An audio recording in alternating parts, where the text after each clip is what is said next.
different than, the false positive I had before. I don't really have any cardinal signs of the virus right now. I don't have a fever, no loss of taste or smell, no fatigue, no muscle aches. I informed the team this morning at 10 on a Zoom call, and I'm the only person in the whole organization who tested positive on this, round. So, the Auburn game's obviously a most important game, and we hated that this situation occurred, but as I've said many times before, you got to be able to deal with disruptions, in this year, and our players have been pretty mature about doing that. Well, we just want to carry on the best we can. Alabama did deal with disruptions earlier in the season before Saban was able to test negative 3 times and coach that following weekend. Paul Finebaum joins us now, so thankful to have him on the program. And Paul, what does Saban's absence mean for Alabama?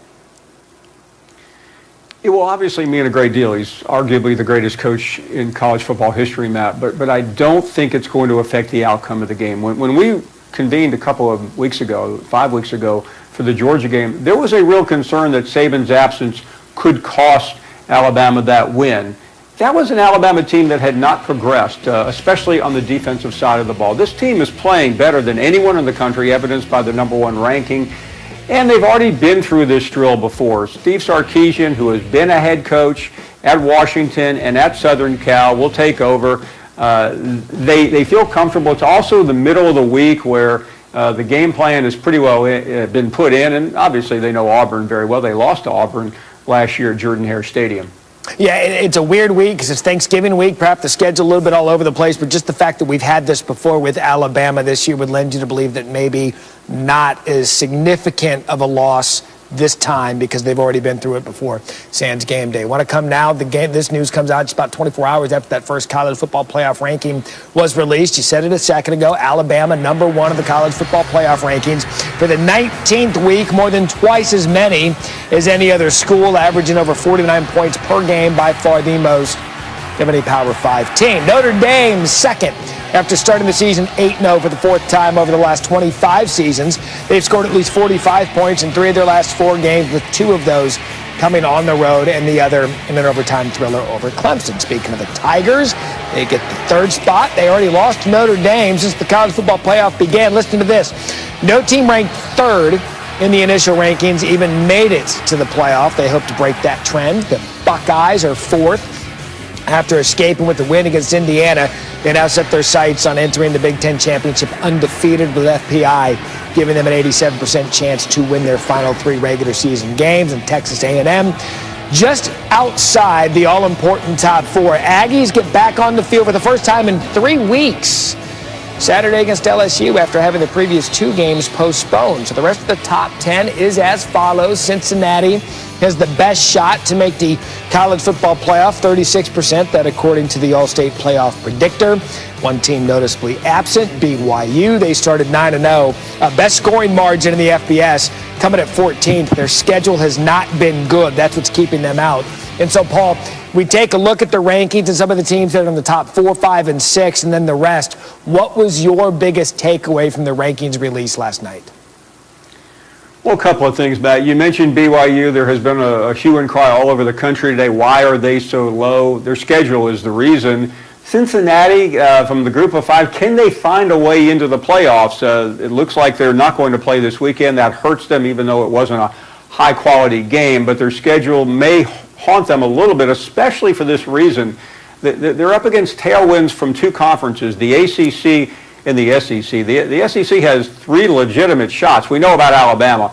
Even if Alabama were to lose to Florida, they would probably still get in. Florida would get in then too. But if Florida lost, Texas A&M has a reasonable shot. They beat Florida even though they lost to Alabama. And then we have the rematch between Notre Dame and Clemson. The one thing that everyone else has to be hoping for is that Notre Dame loses Friday at Chapel Hill against North Carolina and Mack Brown. That would put them in a very awkward spot, assuming that they don't beat Clemson in the rematch. I was going to say, because then if they've got the one loss against North Carolina, then they go into the ACC championship game, each with a loss, Clemson and Notre Dame, and then the winner of that you would presume would go to the college football playoff. And finally, Paul, because I know BYU is kind of that feel-good, trendy story, keep in mind their schedule pre-COVID had a list of Power 5 opponents, including 2 out of the Pac-12, Utah and Arizona State. Should they be punished for the schedule that was completely out of their control because of a 100-year pandemic?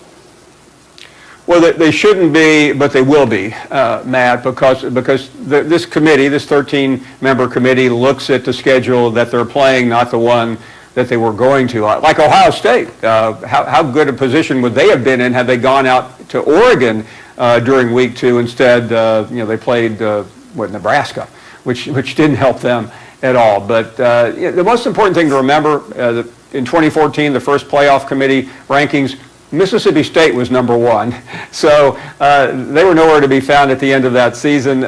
It's important to be in the rankings, but it changes dramatically over these next 4 weeks. Yeah, with all due respect to the college football playoff rankings, at least for the first week, it's a very good TV show, and it brings discussion on SportsCenter and talk radio alike. We've got the final one on December 20th. Paul Finebaum with us this afternoon. Paul, thank you.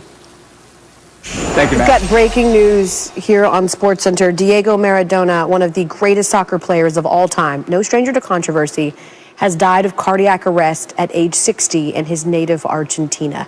Nicknamed the Golden Boy, Maradona led Argentina to the 1986 World Cup title, helped Napoli win 2 Italian league titles, and was named by FIFA, along with Pele, one of the best players in history. However, he also battled drug and alcohol addiction, faced financial difficulties, and ran afoul of FIFA for his on-field behavior and performance-enhancing drug use. He underwent surgery earlier this month for a subdural hematoma. Maradona played in 4 World Cups with Argentina, helping lead the country to its second title in 1986. He is one of 3 Argentines to win the Golden Ball at the World Cup. Maradona also has 9 club titles to a resume. Again, he was 60 years old.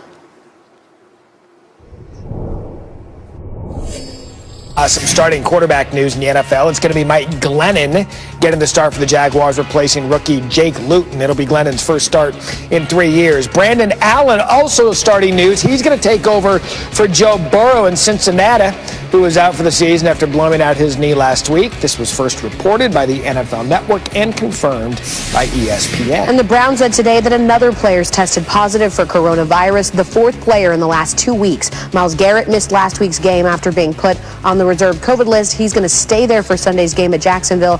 The Browns shut down their facility for the 3rd time in as many weeks. And sort of keeping in that vein, we're supposed to be getting a big one tomorrow night, right? Ravens, Steelers set to play in the Thanksgiving night.